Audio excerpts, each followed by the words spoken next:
Chapter 1. Honesty. Twilight, tell this here madmare that what a terrible idea it is to pull that there stunt over Sweet Apple Acres. Applejack begged the unicorn that had become the voice of reason in Ponyville. Rainbow Dash had just finished explaining her trick again for Twilight's benefit. Applejack didn't understand more than a bit about the Pegasus talk of barometric pressure, humidity, dew point, and all the rest of that Cloudsdale nonsense, but she knew a terrible plan when she heard it. She stood in Twilight's library, surrounded by books, but the Earth Pony didn't need to read a single one of them to know that lightning and apple trees don't mix. Rainbow Dash gave a dismissive snort. Come on, Twilight. I've been up in the clouds for years, and I know weather. Applejack doesn't know the first thing about lightning. If I practice at the farm, the weather conditions are perfect most days, so it won't be anything more than a bit of a flash. I'm sure there won't be any fire. Well, no fire that I can't put out quickly with a spare cloud. Applejack was not at all reassured by Dash's statement, and the Pegasus's disregard for her livelihood grated on her. Any fire is too much fire. It takes years of hard work to grow an apple tree, Dash. Not that you'd know anything about that. Rainbow Dash was in Applejack's face as quickly as wind, shouting. What? I'm up there every day, busting my flanks to give your trees the sun and rain. Girls, Twilight Sparkle tried to interject. Applejack studiously ignored the unicorn, preferring to argue. Busting your flanks when you're not too busy napping most of the day anyway. I can't get my day's work done in 10 seconds flat like you, Rainbow Dash. Have you ever seen the sun rise? Or is it always noon when you set to work? Twilight's patience seemed to be thinning. Girls! The Pegasus seemed to be enjoying herself. Grinning, she countered. I'm the best at what I do, so I can get it done quickly. Some ponies can't handle that sort of thing. You really shouldn't brag about how slowly you work, Applejack, unless you're asking for help. Applejack's anger flared at the low blow. That's it.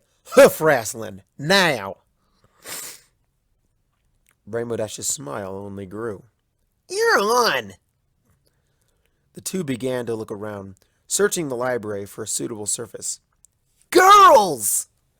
Twilight shouted, her voice amplified by magic. Her friends winced at the painful volume and turned to look at the unicorn, who had put on her no-nonsense face. Applejack sighed. Things had just started getting fun. Seeing that the belligerents were paying attention, Twilight Sparkle continued in a normal voice. I'm going to do some research on this sort of trick. I've seen the Wonderbolts doing it, so I know it's possible. I'll just make sure that it's safe, and then we can talk about this again. Does that sound good to you two? The unicorn smiled hopefully. Applejack made a non-committal noise, but was distracted from her effort to find a way to extend the argument by a knock at the door. The three ponies looked at each other in confusion. The library was open, and Twilight kept the entrance unlocked. Spike was usually on door dragon duty, but he seemed to have slipped away at some point, presumably to avoid getting caught up in the argument. For a few moments, the door went unanswered. Then Twilight shrugged. Her heart glowed as she magically opened the door. Paying no mind to the customer, she shouted, We're open! Come in!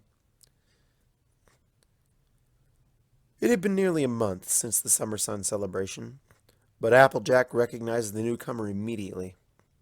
Midnight blue coat, light blue mane, wings, horn. Applejack barely had a glimpse herself before she found herself staring at the floor, bowing deeply toward Princess Luna. It had been instinctive, the same sort of reaction that most ponies experienced when Princess Celestia was nearby. There's something about the alicorns sometimes, some aura of majesty, that could do strange things to ponies caught unaware. The Earth Pony glanced at her friends. Rainbow Dash was grounded, nearly prostrate, and the Pegasus looked quite shocked about it. Twilight, apparently accustomed to Celestia's presence, merely stared at Luna. There was a hardness in the unicorn's eyes, the like of which Applejack had never seen there before. The apple farmer gathered her resolve and stole a glance at Luna, who merely looked surprised. "Oh, my apologies!" the princess exclaimed. Something nearly imperceptible changed, and Applejack felt as though a great weight had been lifted from her shoulders. She straightened up, no longer feeling an irresistible desire to worship the Dark Princess. Applejack had perceived the alicorn as being something amazing, something literally awe-inspiring. But now she just looked like a pony, if a particularly well-formed one that happened to have both wings and a horn. The urgency in the dark mare's voice was replaced by a distant tone as she continued. "That was rude of me. I used to hide all the time without thinking about it, but I fear that I'm out of practice. I'll remember to keep it away from now on." What are you doing here? Twilight's words had an edge to them that Applejack hadn't thought the mild, bookish mare was capable of. Rainbow Dash, of course, was capable of far worse, and she cut in before Luna could respond, taking an aggressive step toward the princess. Yeah. Did you come for revenge? We'll stop you again if we have to. Your knight isn't welcome here. Luna recoiled as if struck, but regained her composure quickly. "No, I don't want revenge. You were right to stop me when you did. I was misjudged. I was wrong to want to bring Eternal Night to Equestria. Wrong for so many reasons." The alicorn looked at her hooves as she trailed off, sorrow etched upon her face.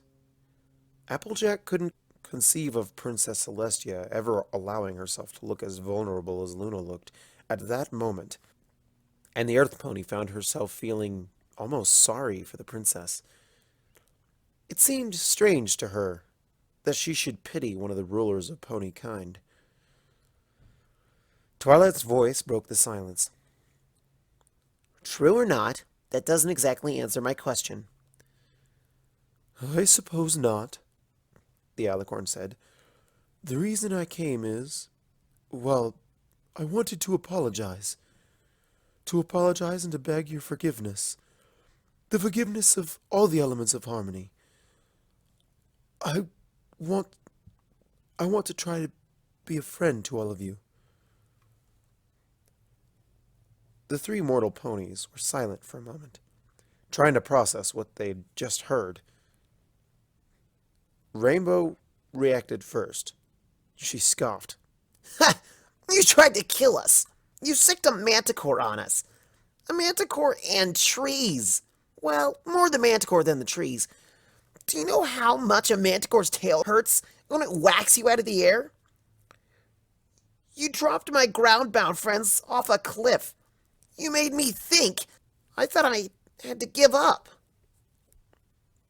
She trailed off for a moment, her eyes distant for a few seconds, before they snapped back into focus, narrowed on the alicorn. You think you can just walk in here and expect us to forgive you?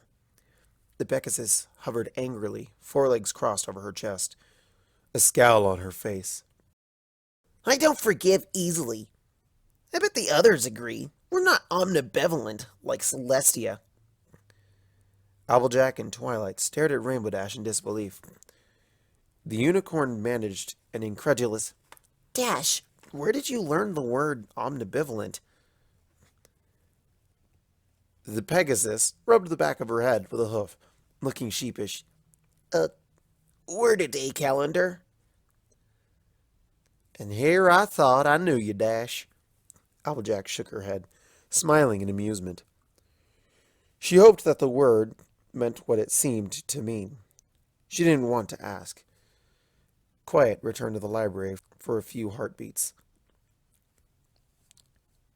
Luna's whisper cut through the silence. Celestia is not at all forgiving. She had her own reasons for welcoming me back to my old place at her side. Twilight's voice darkened. Reasons she didn't see fit to share with her most trusted student, of course. They must be some truly amazing reasons to cause the princess to make such a tremendous error in judgment to ignore justice so fully. You escape from your prison and lock Celestia away, threaten to bring eternal night to Equestria, try to kill my friends and I, and what do you get for it? A crown and a throne, in your sister's best efforts to return you to glory and position you abdicated through betrayal so long ago. Oh, and a welcoming party, of course. We stop you, and save Equestria, and what do we get for it? A small thanks, followed by a large cover-up. No reward. No pony outside of Ponyville knows what happened on the night of the Summer Sun celebration. We aren't even allowed to mention it to ponies that weren't in Ponyville that night. Oh, how we could have put that bragging Trixie in her place. All because the princess didn't want your reputation ruined. Like ponies won't figure it out. It doesn't take a teleportation magician to realize that the moon looks a lot different these days. And there's a new alicorn around. And maybe, just maybe, there's something to those old stories. You won't be able to escape from the stigma of what you've done for long. When it all catches up to you, you won't have a place at the princess's right hoof anymore.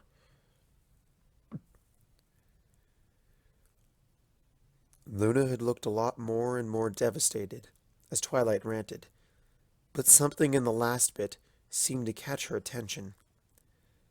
Applejack could barely hear the alicorn whisper. I think I see.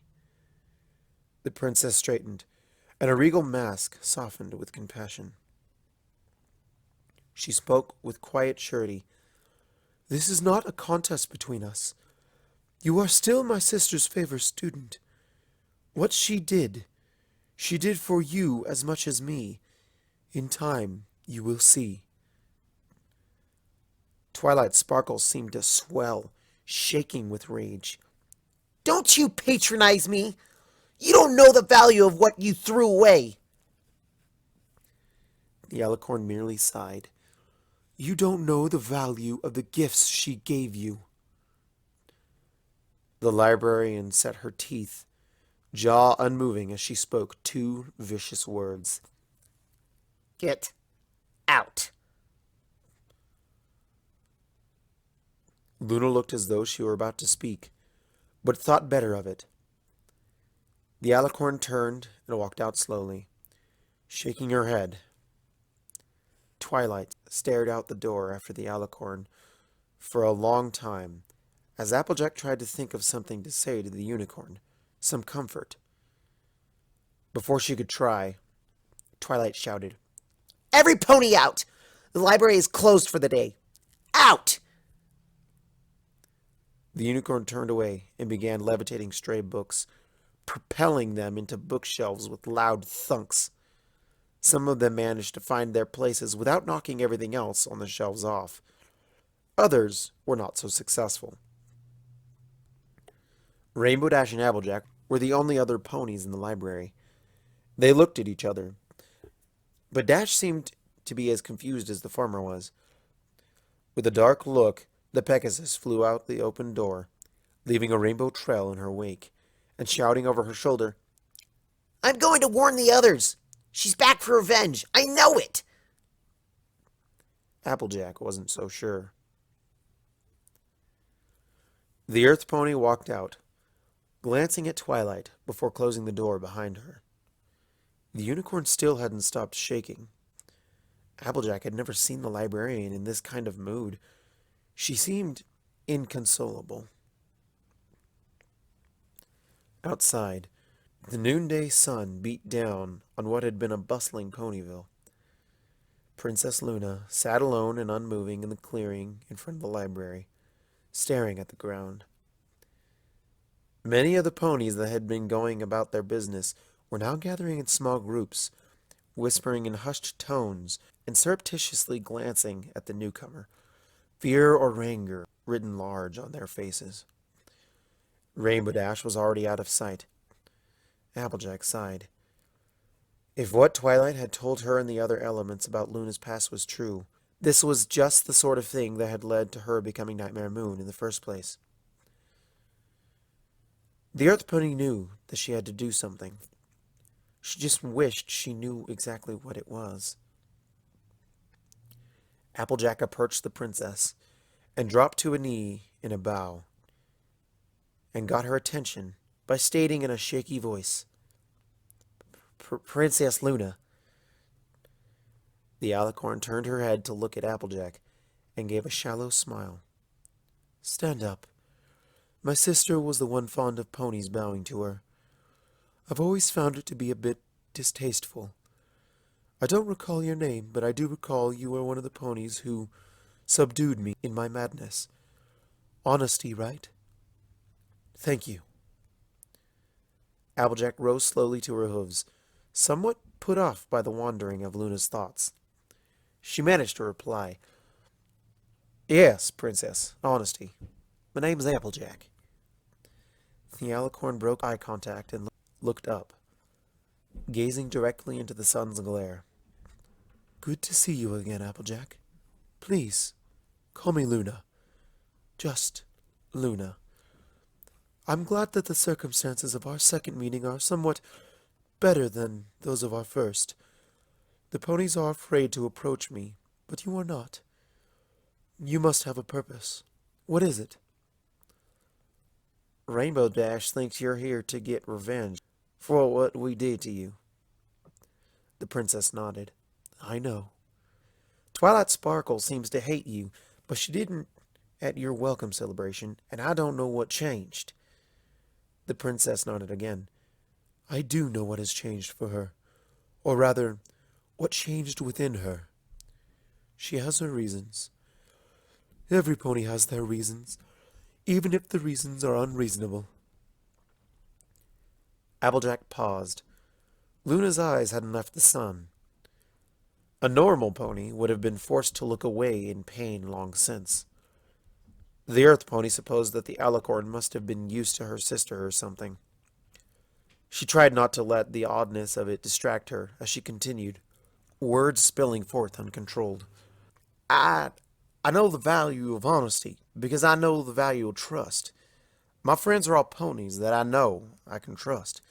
But you've got to give the trust before you can get the knowledge. I'm not certain you're not plotting some sort of revenge. I can't know for sure. But I think you're being honest when you say that you're sorry. So I'll trust you, and I'll forgive you, and I'll help you convince the others, even those two stubborn mares back there. Just don't betray my trust. Got that?" The orange mare paused for breath. The princess was crying. Applejack doubted that the tears had anything to do with looking at the sun too long. The alicorn spoke, whispered words that barely reached her ears. "Yes, thank you. You won't regret it." Applejack looked away. She wasn't good with tears, her own or those of other ponies. Not wanting to remain silent, she said the first thing that popped into her head. "You look like you haven't eaten in a spell. You hungry? How about some apples? My treat." Shocked at herself, she looked at Luna, fearing the alicorn's reaction. The princess replied with a wry smile and dry words. "I would love some apples. It really has been a spell since I've eaten. In fact, it feels like I haven't had a bite to eat in 1,000 years."